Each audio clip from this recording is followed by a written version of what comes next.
దేవుని పరిశుద్ధ నామమునకు స్తుతి కలుగును గాక.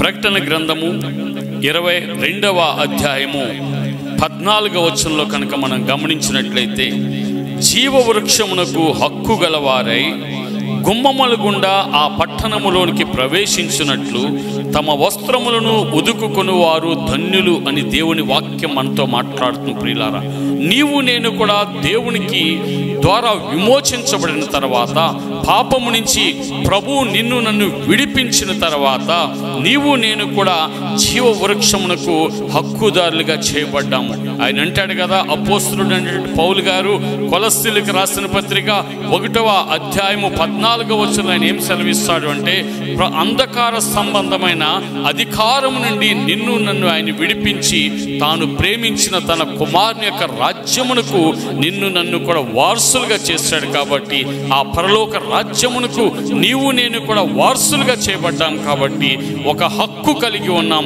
ఆ హక్కు ద్వారా నీవు నేను కూడా పరలోక పట్టణంలో ప్రవేశించబడాలి అంటే మన వస్త్రములను మనం ఉదుకుకోవాలి ప్రియులారా.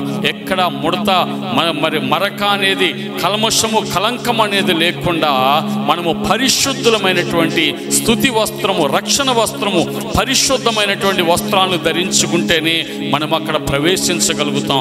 వారు మాత్రమే ధనులుగా చేయబడతారు. కాబట్టి నీకు నాకు పరలోకము కొరకు హక్కు ఇవ్వబడింది. ఆ హక్కును మనము అనుభవించున్నట్లుగా, ఆ హక్కును మన జీవితంలో నెరవేర్చబడినట్లుగా మన జీవితాన్ని ప్రభువుకు అప్పగించుకుని ఆయన కొరకు మనం జీవించాలి. పరిశుద్ధమైన జీవితం జీవించాలి. అప్పుడే నీవు నేను కూడా పరలోక పట్టణంలో ప్రవేశించగలిగి మనము ధన్యులుగా చేయబడతాం. దేవుని నామమునికే ఘనత కలుగునుగాక. ఆమేన్.